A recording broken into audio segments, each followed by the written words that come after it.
भविष्य credit cooperative society के अध्यक्ष दामोदर नागदा को जमानत मिलने के बाद अब यह सवाल उठने लगे हैं कि जिन निवेशकों के करोड़ों रुपए सोसाइटी के घोटाले में फंसे हुए हैं उन्हें वह राशि कैसे मिलेगी या फिर निवेशकों को कुछ नहीं मिलेगा। आपको बता दें कि भविष्य क्रेडिट कोऑपरेटिव सोसाइटी का घोटाला वर्ष 2013-14 में हुआ था, जिसके बाद दामोदर नागदा की गिरफ्तारी हुई थी और उसके बाद से दामोदर नागदा जेल में ही थे। साथियों, जो न्यूज आपने अभी सुनी, यह न्यूज कुछ माह पुरानी है, जिसके अंदर हमने भी अपनी राय रखी थी।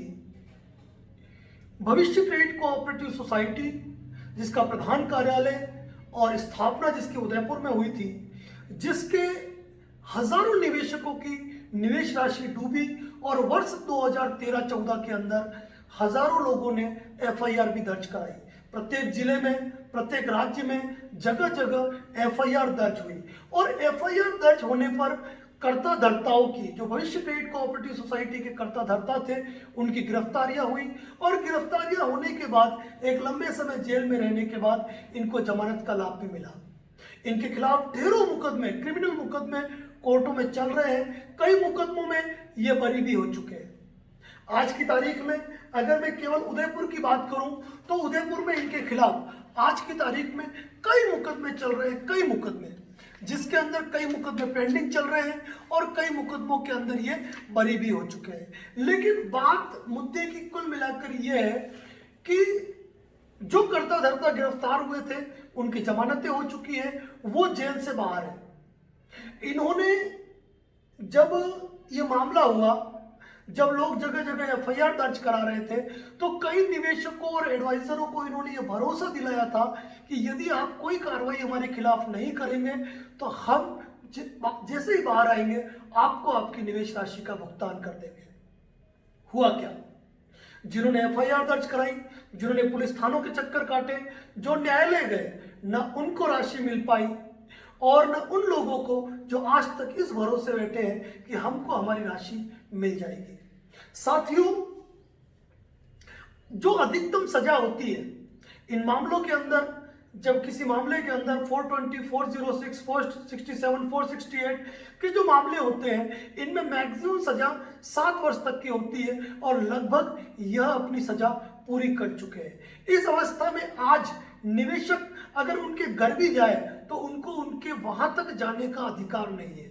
तो क्या निवेशक ये मान ले कि उनकी राशि डूब चुकी है? क्या एडवाइजर ये मान ले कि वह अपने निवेशकों को राशि का भुगतान नहीं करवा पाएंगे? इसी मुद्दे पर आज हम आपसे चर्चा कर रहे हैं। यदि इस चैनल पर आप नए हैं तो इस चैनल को सब्सक्राइब जरूर करें, क्योंकि प्रत्येक क्रेडिट कोऑपरेटिव सोसाइटी के बारे में प्रत्येक लीगल अपडेट इस चैनल पर आपको दिया जाता रहेगा। तो साथियों, जब ढेरों एफआईआर दर्ज हुई, प्रमोटर मंडल गिरफ्तार हुए, वो जेल चले गए, जेल में एक लंबा समय रहने के बाद उनको जमानत का लाभ भी मिला और इधर परिसमापक भी नियुक्त हो गया। लिक्विडेटर जिसे कहते हैं कि सेंट्रल रजिस्ट्रार ने 4 मई 2016 को विशेष लेखा परीक्षक यानी कि स्पेशल ऑडिटर को भविष्य क्रेडिट कोऑपरेटिव सोसाइटी का लिक्विडेटर अपॉइंट कर दिया। देखते देखते 2013-14 को 7 साल गुजर चुके। परिसमापक नियुक्त हुए, 4 साल का समय गुजर गया, लेकिन न लिक्विडेटर कोई कार्रवाई कर पाया, न निवेशकों को उनकी एफआईआर से राहत मिल पाई है। और ऐसे में निवेशक और एडवाइजर काफी हताश है। कई निवेशक तो गुजर गए और कई एडवाइजरों ने निवेशकों के खौफ से कि उनको अपनी वो किस ज्यादा परेशान होंगे, उन्होंने अपने शहरों से पलायन तक कर दिया। ऐसी स्थितियां आज की तारीख में केवल एक सोसाइटी की नहीं, प्रत्येक उस क्रेडिट कोऑपरेटिव सोसाइटी या प्रत्येक उस चिट फंड कंपनी से है जहां एडवाइजरों ने अपनी राशि निवेश कराई थी। अब मैं ये बात आपको और कहूं कि परिसमापक लिक्विडेटर अपॉइंट हो गया। लिक्विडेटर का कार्य अभी तक तो शून्य ही नजर आ रहा है, क्योंकि उन्होंने भी ऐसा कोई कार्य नहीं किया जिससे कि निवेशकों को राहत मिल पाए। और यहां पर यदि परिसमापक को, लिक्विडेटर को कोई संदेहास्पद स्थिति नजर आती है और प्रमोटर मंडल उनके चाहे अनुसार उनको दस्तावेज उपलब्ध नहीं करवा पाते हैं, तो ऐसी अवस्था में लिक्विडेटर को यह पावर है कि वह प्रमोटर मंडल के खिलाफ, भविष्य क्रेडिट कोऑपरेटिव सोसाइटी के खिलाफ एक और एफआईआर दर्ज करवा सकते हैं, जिसकी कार्रवाई पृथक से चलेगी और जिसमें प्रत्यक्ष से कारावास तक का प्रावधान है। तो क्या एक बार फिर कोई एफआईआर दर्ज होगी? क्या एक बार फिर प्रबंधन मंडल जेल के शिकंजों के पीछे चला जाएगा? यह सब बात की बात है, लेकिन क्या इन चीजों से निवेशकों को राहत मिल पाएगी, एडवाइजरों को राहत मिल पाएगी? यह सोचना बेहद आवश्यक है। सबसे बड़ी बात तो यह है कि सर 2013-14 के अंदर जब मामले हुए तब भविष्य क्रेडिट कोऑपरेटिव सोसाइटी के संदर्भ में किसी भी निवेशक ने एफआईआर से पृथक जाकर कोई अलग कार्रवाई नहीं की। तो आखिर उनको किस रूप से राशि मिल पाएगी? क्योंकि नॉलेज का अभाव था, ज्ञान की कमी थी कि वो ये समझ ही नहीं पाए कि उन्हें क्या करना चाहिए। 7 साल का वक्त गुजर चुका है, पहले ही बता चुका हूं, कई निवेशक गुजर चुके हैं और कई एडवाइजर अपने शहरों से पलायन कर चुके हैं। खैर, आपने ये भी सुना होगा, प्रवर्तन निदेशालय भारत सरकार यानी कि ईडी के द्वारा भविष्य क्रेडिट कोऑपरेटिव सबकी प्रॉपर्टी तक अटैच की गई थी, उनके बैंक खाते फ्रीज किए गए थे और संपत्तियां जो थी उसको सीज कर दी गई। लेकिन जब कोई निवेशक किसी प्रकार से कोई क्लेम ही नहीं कर पा रहा है, जब लिक्विडेटर आगे की कार्यवाही नहीं कर पा रहा है, तो निवेशकों को कैसे राहत मिलेगी? यह एक सोचनीय बात है। चूंकि हम उदयपुर शहर के हैं, हमारे YouTube चैनल पर देश भर की क्रेडिट कोऑपरेटिव सोसाइटी और चिटफंड कंपनियों के बारे में बात की जाती है, और उदयपुर शहर के होने के कारण और चूंकि भविष्य क्रेडिट कोऑपरेटिव सोसाइटी की स्थापना उदयपुर में हुई, इसका प्रधान कार्यालय उदयपुर में था, भले ही multi state credit cooperative society थी और इसकी शाखाएं देश के हर कोने में थी, लेकिन उदयपुर के प्रमोटर मंडल के होने के कारण, उदयपुर में स्थापना होने के कारण और उदयपुर में प्रधान कार्यालय होने के कारण अगर सर्वाधिक पीड़ित कोई है तो वह उदयपुर संभाग के लोग हैं और राजस्थान के लोग हैं।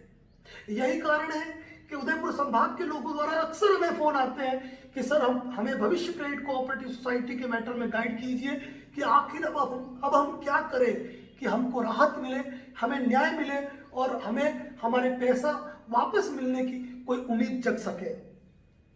साथियों, आज हम इसी मुद्दे पर बात कर रहे हैं, क्या अब भी कोई रास्ता बचा है कि निवेशकों के साथ न्याय हो, एडवाइजर अपने निवेशकों के लिए लड़ पाए और उनके हित में काम कर पाए?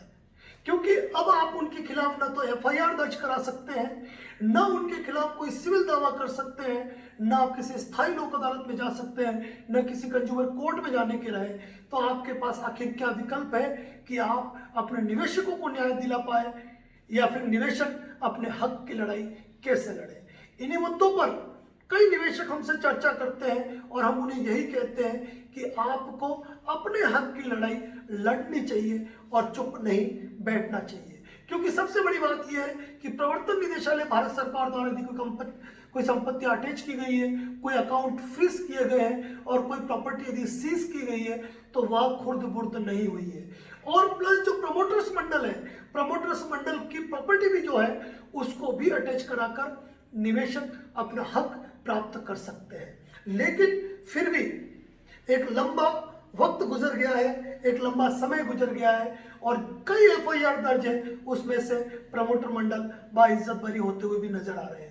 लेकिन धोखा किसके साथ हो रहा है? केवल और केवल निवेशकों के साथ। तो इस संदर्भ में कई बातें ऐसी होती है जिनकी चर्चा YouTube चैनल के माध्यम से सार्वजनिक रूप से नहीं की जा सकती है। कुछ गाइडलाइंस होती है जिनकी पालना आवश्यक होती है।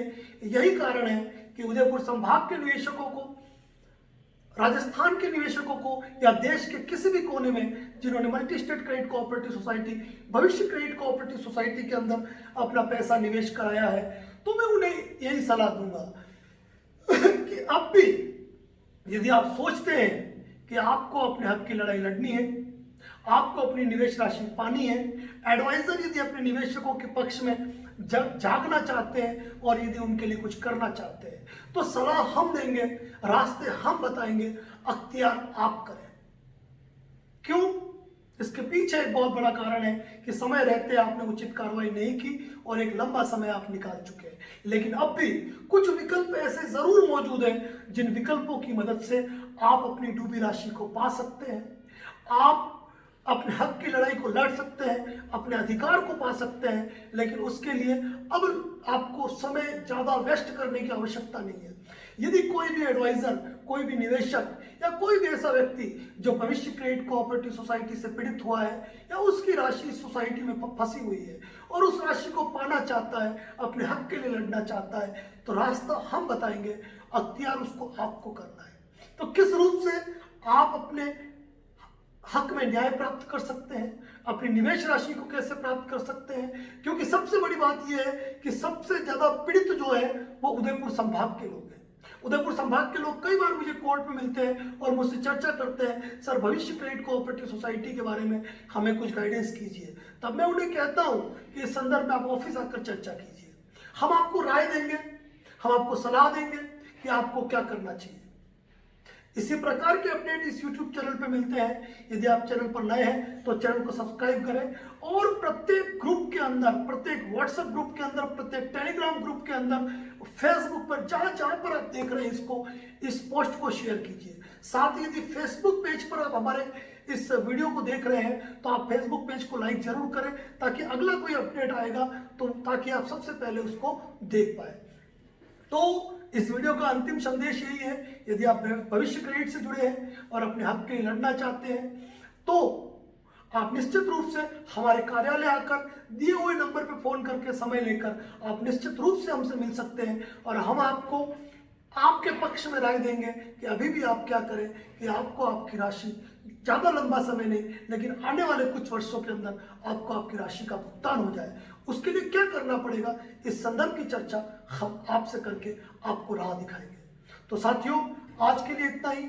चैनल पर नए हैं, अगर आप मेरे इस वीडियो को YouTube चैनल पर देख रहे हैं तो चैनल को सब्सक्राइब करें। यदि फेसबुक पेज पर देख रहे हैं तो पेज को लाइक करना ना भूलें, क्योंकि इससे जुड़ी जो अगली खबर होगी वो आपको मिलेगी इसी चैनल के माध्यम से।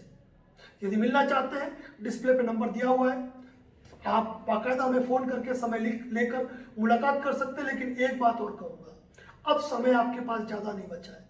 या तो अपने कागजों को फाड़ के फेंक दो, भूल जाओ, या हक की लड़ाई के लिए लड़ना चाहते हो तो अपने दस्तावेजों को लेकर आए और हमसे राय लें कि आपको अब क्या करना चाहिए। क्योंकि अब आपने तो FIR कर सकते हैं, न किसी कोर्ट के माध्यम से कोई दूसरी प्रोसीडिंग कर सकते हैं, तो अब आगे क्या करना चाहिए, इस मैटर में हम आपको गाइड करेंगे। चैनल पर नए हैं, सब्सक्राइब करें। धन्यवाद। जय हिंद, जय भारत, जय राजस्थान।